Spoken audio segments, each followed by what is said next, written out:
Happy spring. It's a great time to get out and walk around. Let your feet take you to Belmar, Lakewood's pedestrian-friendly neighborhood. And when you get here, be sure to check out Block 7 on Salisbury Street, where local artists have livened up the streetscape. Let's meet with a couple members of the Lakewood arts community.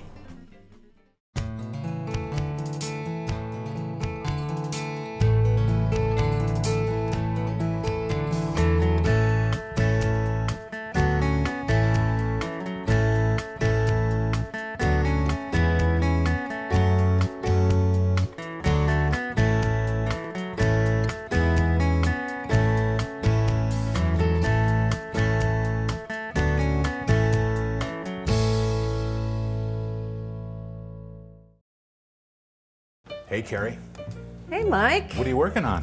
Oh my gosh. I am working on a series of paintings about trees. Wow. Tell me the different types of media that you do here. Well, I mainly work in acrylic paint, and I use this liquid acrylic paint because I like the way that it flows better. Carrie, what's one of the best things about being here in Belmar and on Block 7? Well, Block 7 itself is really great. We have 7 artist studios on the block, and we really all join together to participate in art walks and help support each other. And Belmar itself is just such a beautiful place. Of course, I lived here when it was Villa Italia, but it has really turned into a really unique downtown for Lakewood, and we really enjoy being here. So how long have you been here in Belmar? We are coming up on our 5th anniversary. Wow. Yeah. So in November, we'll be celebrating our 5th anniversary in conjunction with Denver Arts Week, which happens across the whole city. Tell me about the name. How did you come up with that? That's pretty unique. Anam Cara Living Arts is the name of my business, and I registered that in 1999, and way back then, I was doing a whole lot of different things. So I was looking for a name that would encompass everything. And I was at a women's retreat, and one of the speakers was talking about the Anam Cara, which means soul friend. It's a Celtic kind of Gaelic word. And I felt like that just suited me good and would encompass anything that I did. And it has served me very well. The name fit. Yeah. So you're really doing double duty. You're not just an artist, but you're a teacher too. I am. I do teach. Tell me about some of the classes you offer. I have 3 classes I teach right now, and the first one is art collage. I also do what I call intuitive art journaling and healing art mandalas. What's your favorite? Oh, well, they all are, but I personally really love art journaling because I do it all the time myself. Let me show you. Okay. All right, Mike, are you ready to do some collage? I'm ready. Okay. You're gonna look through some magazines and just rip out any images that just stand out to you as being of interest. And then at that point, we'll start ripping and tearing some more and getting some more images on the page for you. But before we get started, we'll get you a little apron. All right. Feel official. Yeah. Great. This one's pretty interesting. Yeah, when you come to that, just rip the whole thing out. Okay. And lots of people get freaked out because they've been told not to disturb magazines and not to tear. Oh, here's not to another tear. one. But after you get used to it, it's pretty fun. All right, so what we're going to be starting to do here is pulling out the colors that you're interested in. Mm-hmm. So like, you liked this yellow, what we would do is just tear it so that we get most of the yellow that we want. So the art collage is really great because it is relatively inexpensive to do, and you don't have to know how to draw at all. You don't have to have any art experience whatsoever. Or talent? Or talent. I qualify. Yep. I have lots of people say, I can't draw a straight line. It's like, good, glad you can't. Don't need no straight lines. So what we're really looking for is color, texture, and some image. So let's see what you've got here. Okay. What did you like about this guy? Well, I kind of like the tiger sitting there. Well, on this one, this might be a great one to cut out. Okay. All right. So at this point, what we do is start kind of getting an idea of how we'd like this image to shape up. So we've got this tiger and this gnome on fire. I'm a little worried about him. And we have a lot of color. So one of the biggest things of this is, and it's a little difficult in magazines, but to get a lot of just kind of solid colors. As you go, we're going to have these things start overlapping each other so that you get a nice solid image. I think we can start gluing these down because they're pretty sure to be where they're going to belong. Okay. And the way I usually suggest doing this to start with is just getting a stripe down the middle of the piece that you've got. Okay, so this is a place where... Better for the top. Yeah, so we're going to go a little darker into this light again. So that's kind of a great way to go with those two. Actually, let's put this more in the middle. And then we'll fill in some of those. And you know, I learned from the people that come. I'm totally surprised by what some people do. It's like, oh my gosh, that's an awesome idea. So I get to have fun too. You're doing good so far. All right. So let's just fill in some colors in here. Ooh, this is good. So the feeling I'm getting out of this, and you can tell me what you think, is that this is coming in from outer space and dropping all of these gems all over this. Yep. Now we have to figure out about your tiger and about this guy who's getting roasted. I think the tiger's waiting for the barbecue to finish here. That's good. We'll put him like right here. Okay. In waiting. All right. Sort of supervising the barbecue. Some psychologist out there is going to be watching this and thinking, okay, Mr. Stevens, we have got you figured out. All right. Yeah, you good? Psychologically, it means I'm weird, but that should come as no surprise to anybody that knows me. Cool, that was fun. So you're one of 7, Carrie. Is anybody else around today that I can talk to? Oh, I'm sure they are. Actually, my husband's next door. He's a graphic designer, and I know he'd love to talk with you. Great. Can we go over? Absolutely. All right. Hi, Craig. I'm Mike. Hey, Mike. How are you? Good. Tell me about your studio. Well, welcome to our Design LLC. The studio, let's see, I've been out on my own for probably the past 5.5 years. Have been here in the Belmar area for just about 4.5 years in the studio space. So what types of projects do you work on? I do a wide range of projects. I've got a lot of identity work, logos for a variety of industries and individuals. I do some print design, but mostly signage and environmental graphics.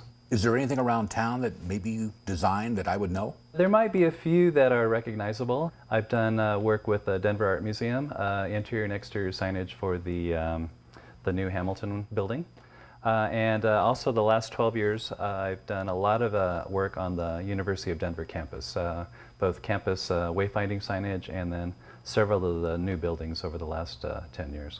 What do you like best about being on Block 7 here on Salisbury Street in Belmar? It's a dream. We live on the west side here in Lakewood, and so to be able to find a studio space that has, you know, wonderful lighting, a lot of people walking by during the day, walking their dogs, pushing strollers, stopping in to say, what's that unusual stuff that you have on your desk?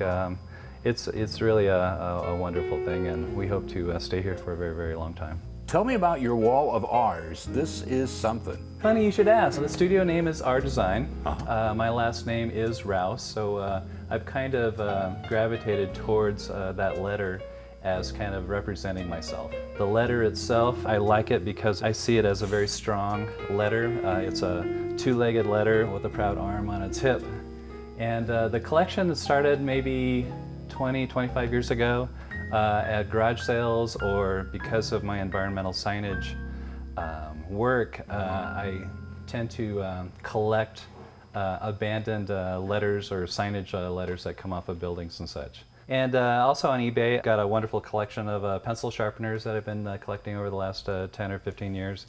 And I also go to auctions and garage sales, and I picked up a pallet of about 100 old Mac classics that I have here in the studio that I've kind of created an art wall out of. Wow. That definitely stops a lot of people walking along the street. I'll bet. Yeah. Hi, I'm Mike. Hi, Hi, Mike. I'm Shara. Shara, good to meet you. Nice to meet you. I'm kind of doing a tour here of Block 7, going up and down Salisbury Street, and I saw your shop, and I just wanted to come in. Wonderful. Well, welcome. We're the Colorado Photographic Arts Center, and we're so glad you're here. So tell me about your organization. What do you do? Well, here at the Photographic Arts Center, we specialize in exhibition as well as education. So we always have some sort of exhibition on hand, and we try to keep it educational in nature. So for instance, right now we've got our punk passage, and this is a historic view of the punk photography from the late 70s. Wow. Yeah, Ruby Ray was a wonderful photographer. She was actually a staff photographer for a magazine called Search and Destroy, which was an underground newspaper that would come out monthly, and it featured all sorts of different artists and punk bands at the time. And in celebrating her photography, we joined up with MCA of Denver, as well as a few other galleries that did a full expose on punk photography and what that was of the era and the time. So this is sort of like a traveling exhibit in a way? It's not traveling. She's actually getting ready to create a book that's coming out this fall, which will display all of her artwork as well. But it was a group effort with the surrounding galleries in Denver that wanted to take on this idea of this non-art project and make it more of a high art presentation. I see. So how long have you been here on Block 7? We've been in Belmar on Block 7 for about 7 going on 8 years. And we started off in Denver proper. Marcia Wayne developed our center as an educational facility. She wanted to really bring photography and education and how to take better photographs, and even a professional ultimate ending point for a lot of photographers to be able to come out and not necessarily have to go get that fine arts degree or go through an accredited college to be able to get the education that they needed, because photography really is its history as a trade. And so to go through the full gamut of that, the big curriculum of getting a fine arts degree or a bachelor's degree is sometimes more than what the average photographer actually needs in order to be a working professional. What is it like being here on Block 7?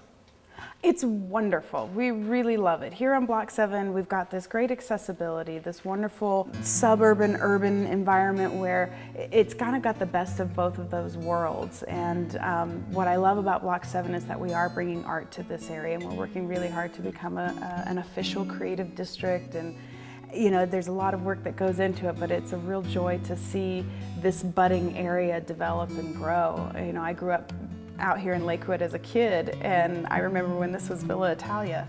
Oh, yeah. That was my old high school stomping grounds. It's amazing the transformation that it's taken and what Lakewood has done. It's really fantastic. It's such a beautiful area now. Hey there.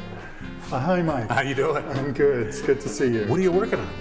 Well, we're just putting a little bit of finishing touches to this show, straightening up a few images. This exhibition is called Mining Denver's Rock Photography, and so it's a group show of local photographers who photograph various aspects of rock music and punk music over the years. Very nice. What's the history of CPAC? This is in some ways the new CPAC. The old CPAC merged with Working with Artists last year in September. Between Working with Artists and CPAC, we have about 60 years of history. Wow. Colorado Photographic Arts Center celebrates its 50th anniversary next year in 2013. Working with Artists was founded a little later in 2004, and has always been in this spot in Belmar. So when we merged, the name CPAC was taken. And we've operated as an organization that emphasizes Working with Artists educational program and CPAC's exhibitions program. Rupert, tell me about what it's like to be here on Salisbury Street in Block 7. Well, I love it here. The light is fantastic, obviously. We have a beautiful space. We have the high double ceiling in one room, which makes it a very grand space. And then in our other gallery that we're standing in now, we use it for events. It's very active. There's always interesting people coming in. Block 7 itself is a really interesting block to be on. It's really a great place to be. And there's a really good coffee shop around the corner, which helps a lot too. What is really nice is that, I mean, you're part of a neighborhood here. I mean, Yeah. it really feels very friendly, very homey. Yeah, it is. It's surprising because I didn't really know what to expect when I first came out here, but I've really grown to like it a lot. It does have a neighborhood feel. Continuum, who operate Belmar, are really supportive. They really go out of their way to make it a neighborhood as much as is possible. If you wanted to tell the viewers about your beautiful studio here, how would you invite them, and what would you tell them to come expect? I tell them to come and expect exciting photography. If they came here for exhibitions, I tell them that they could see work here that they're not going to see anywhere else. For instance, this exhibition that we're standing in now, we're not governed by commercial issues, so selling work, getting back to commerce, is not our priority, which is liberating because it frees us up to show basically whatever we want. Rupert, what's the best part about your job? What drives you? Meeting interesting people, I'd say.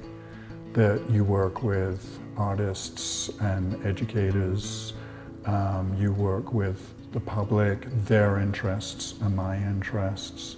You get to have great discussions, you hear great ideas, you look at great work. It's just a real thrill to be able to immerse yourself in that environment. The annual Inspire Lakewood Arts Week is held every summer, and Lakewood is proud that Block 7 at Belmar is going to be prominently featured. As a matter of fact, we should all be proud that so many creative artists call Lakewood home. Be sure to join us again next month when we visit with another locally owned and operated business right here on KLTV 8's Lakewood Open for Business.